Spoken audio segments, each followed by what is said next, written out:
Salut, moi c'est Antoine, je suis alternant chez ADBO et aujourd'hui on revient sur l'une des fondamentales de SketchUp, alléger son fichier. Denis avait déjà fait une vidéo à ce sujet en 2017, du coup ce sera l'occasion de revenir un peu sur des bases mais aussi de voir des techniques plus récentes. Allez, let's go.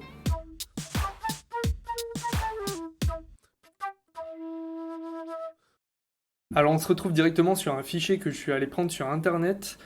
On peut remarquer qu'il y a quand même beaucoup de détails, de la végétation, des textures, serviettes. Ce que je vous propose, c'est qu'on passe au premier secours, c'est-à-dire qu'on va vérifier déjà la version du fichier SketchUp. Alors pourquoi vérifier la version du fichier SketchUp? C'est-à-dire que là, on est sur un fichier de 2016 et depuis 2021, SketchUp a été vachement optimisé, c'est-à-dire que quand vous allez enregistrer un fichier sous SketchUp 2021 et 2022 d'ailleurs, le fichier va être directement beaucoup moins lourd. Alors pour vérifier ça, c'est très simple, on va aller dans fichier, enregistrer sous, hop, 2022, je fais entrée, et là on peut aller vérifier directement la comparaison des deux fichiers. Pourquoi c'est enregistré en TMP là? Donc là vous voyez, l'écart il est considérable, on passe de 359 000 à 181 000, c'est énorme.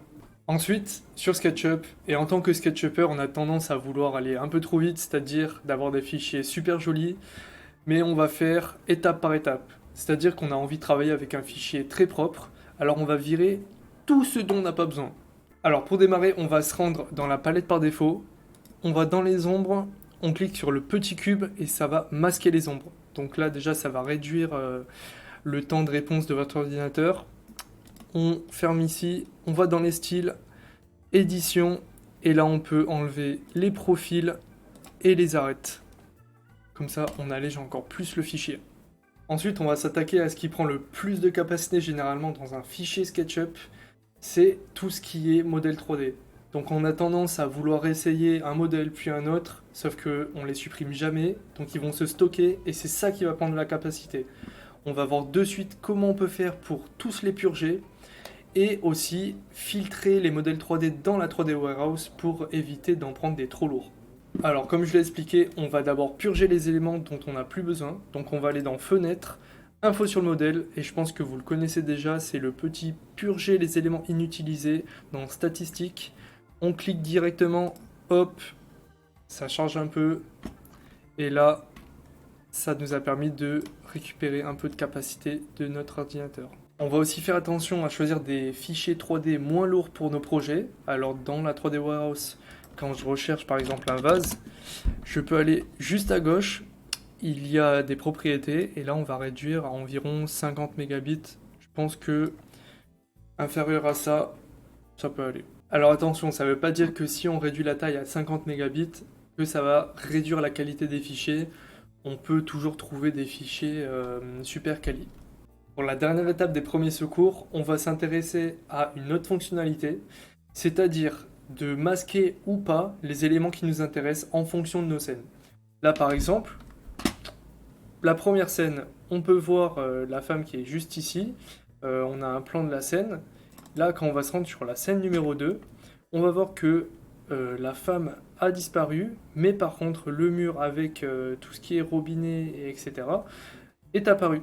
Donc c'est-à-dire que pour la scène 1, ils avaient enlevé ça, ce qui permettait de réduire aussi la taille et la vitesse de chargement de SketchUp. En parlant de masquer les éléments, il existe une fonctionnalité similaire que nous allons voir dans le chapitre 2, les soins intensifs. Si vous êtes un peu gamer, je pense que vous connaissez cette fonctionnalité. Vous savez quand vous avancez mais que la console n'arrive pas à calculer les éléments qui sont trop loin de vous, et bien en fait il y a une sorte de brouillard qui va se créer pour permettre à la console de pouvoir respirer un peu. Là c'est ce qu'on va pouvoir faire dans SketchUp avec une fonctionnalité qui a le même nom mais qu'on ne retrouve pas directement dans la palette par défaut. Donc pour cela on va aller sur palette par défaut, on fait clic droit gérer la palette, on clique sur palette par défaut et là on va activer le brouillard. Une fois que le brouillard est activé, on peut cliquer sur afficher le brouillard, et là, hop, ça met un petit filtre par-dessus notre modèle. Et maintenant, avec les deux sliders, on va pouvoir augmenter ici la densité et la distance du brouillard par rapport à nous, pour pouvoir afficher uniquement les éléments qui nous intéressent. Et là, du coup, on va pouvoir se déplacer dans le modèle, pardon, beaucoup plus simplement et rapidement. Voilà, bon, ça lag un peu. Mais vous voyez qu'en fait, là, ça affiche pas derrière. Du coup, le fichier va un peu moins galérer à se calculer. Bon, entre SketchUpper, on se connaît. Parfois, on n'a pas forcément le temps de perdre du temps à aller sur les styles, sur les arêtes, enlever les profils, etc. Du coup, ce que je vous propose, c'est de découvrir une extension super intéressante et gratuite qui s'appelle Cleanup. Peut-être que vous en avez déjà entendu parler. Dans cette extension, nous allons pouvoir retrouver tous les éléments que nous avons abordés jusqu'à maintenant. Donc, en général, tout pour optimiser un fichier SketchUp. Par exemple, on va retrouver purger les éléments inutilisés ou alors effacer la géométrie cachée. Ce qu'il nous reste à faire, c'est sélectionner ce qu'on veut optimiser, pardon, et du coup, appuyer sur Cleanup. Hop, il y a un petit moment de chargement. Une fois que l'extension a terminé son travail, du coup, on a un petit récapitulatif de tout ce qu'elle a pu faire, et on peut voir qu'elle a pris 1 minute 7 à faire, ce qui peut être vachement intéressant. Pour finir sur les extensions gratuites, j'aimerais vous présenter une extension que j'ai découverte il n'y a pas si longtemps et qui est super pratique. Cette extension, c'est Material Resizer, et comme son nom l'indique, c'est pour réduire la résolution de vos textures. Comme d'habitude, je vous mets le lien dans la barre de description pour télécharger le plugin, et là je vais vous montrer directement comment il marche parce que moi je l'ai déjà installé. Je me rends donc dans ma fenêtre d'extension, où là je vais cliquer sur Material Resizer, et il y a une fenêtre qui va apparaître. Donc là, on peut voir toutes les textures qui sont présentes dans mon modèle SketchUp. Et ce qui va être intéressant, c'est que, par exemple, on peut toutes les sélectionner en cliquant sur Material Name juste en haut. Hop, là elles sont toutes sélectionnées. Et ensuite, on va pouvoir aller réduire la taille de la texture en réduisant le nombre de pixels qu'elle contient. Imaginons, on va pouvoir changer à 500 pixels. Là, on clique sur Go. Et il va y avoir un petit temps de calcul, histoire que le logiciel fasse son travail. Ok, ça vient de finir, donc là on peut voir qu'il a resized 82 matériaux.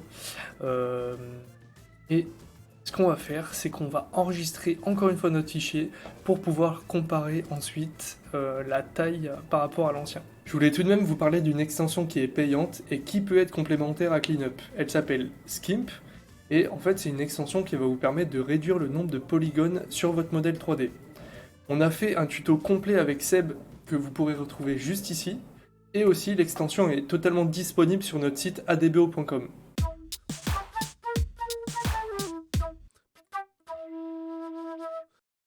Ok, maintenant que je viens de finir de vous montrer toutes mes petites astuces, on va enfin comparer nos fichiers depuis le début, donc par rapport au fichier original, et ensuite par étape tout ce qu'on a pu faire. Ok, on est en direct de notre explorateur de fichiers, et là on peut voir notre fichier original qui était sous SketchUp 2016, je le rappelle, et qui faisait 350 MO. Une fois qu'on l'a passé sur SketchUp 2022, il a pratiquement divisé par 2, c'est-à-dire qu'on est descendu à 177 MO.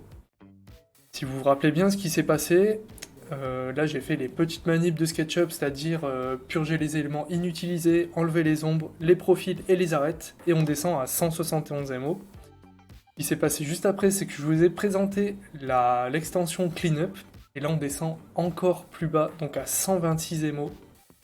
Et enfin, ce qu'on vient de faire juste avant, c'est-à-dire Material Resizer. Bon, ça peut paraître pas grand-chose, mais on a quand même perdu 1 MO, c'est quand même pas mal. Au final, on peut dire qu'on a divisé presque par 3 notre fichier original, et je trouve ça quand même énorme. Si jamais vous connaissez pas cette technique, je pense que ça peut vous changer la vie. Voilà, c'est tout pour moi. On nous appelle souvent chez ADBO pour nous demander des conseils pour ce genre de problème, donc maintenant je pense que vous savez quoi faire. Si vous voulez d'autres tutos ou vous former directement avec l'un de nos experts SketchUp, je vous laisse le lien de notre site adbo.com directement dans la description, donc n'hésitez pas. D'ici là, prenez soin de vous, n'oubliez pas de mettre un like, commenter et partager la vidéo à votre ami qui galère sur ses fichiers SketchUp. Allez, on l'embrasse. A bientôt, ciao ciao. C'est super bien là. Elle était parfaite, c'est bon. Coupe. Ah merde, ça filmait pas. Mais si, c'est con, ça fait... je vois que ça filme, il y a un indicateur en bas à droite.